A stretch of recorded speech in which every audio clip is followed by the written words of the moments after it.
So we recently reshuffled the collection, and we like putting the Beetles together, but now I'm bringing you over to the Porsche side.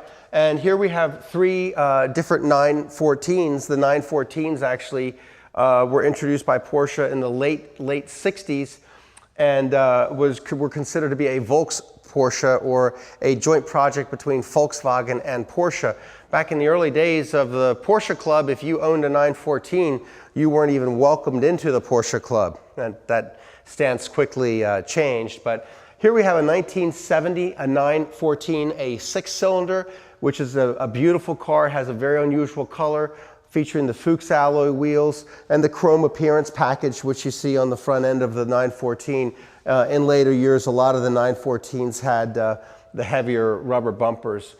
Just a beautiful combination of the interior, the exterior, and the fact that this is a six-cylinder. This car was actually traded in here at Autohaus, Lancaster many years ago, and we restored it and just kept the vehicle.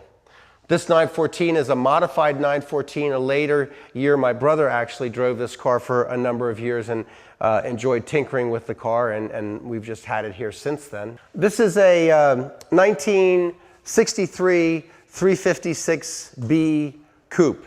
And so the 356s, we had pre-A's, A's, B's, and C's, and SC's, and after the 1963, 64 356s is when the 911 actually came to the North American market. This for a 356 is really pretty much a bread and butter car. It's not an SC version. It doesn't have a sunroof, but it's a really nicely restored driver. A spare engine sits here for the America Roadster. This car is a Porsche race car. This was a SCCA race car, rolling start race car. First gear shaved off. The car really starts out in second gear. Has a phenomenal engine in it with a tremendous amount of compression and is fiercely fast. Top speed on that little race car is about 140 to 150 miles an hour, and it is absolutely mortifying to be in it when it's going that fast. This car happens to be sitting in our collection right now, and this is another example of a vehicle that's for sale. This is a 1986 Porsche 944 Turbo, and high performance four-cylinder turbocharged engine, extremely neutrally balanced, featuring the Porsche script cloth interior, and absolutely the nicest 944 Turbo that I have seen in years. And yeah, this vehicle is actually for sale as well. Come buy it. This is a 1956. We really get into the very heart of the collection with these two cars. They're very special to me. This is a 356 Speedster.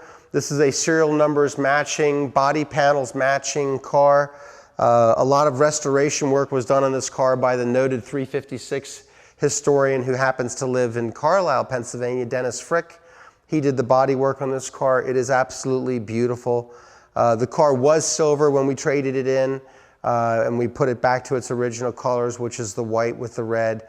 So next to our 356 Speedster is perhaps, well, it's definitely my favorite car in the collection. This is a 1977 911 Turbo, or a lot of people refer to these cars as the 930s. And this is truly one of the most classic shapes of all the Porsches.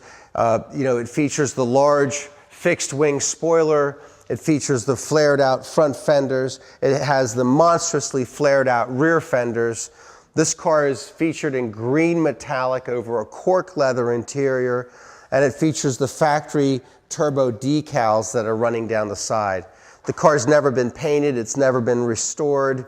This car came off the truck here at the dealership, and my father drove this car for, well, I guess that would be for 12 years. And then I drove this car for about 5 years.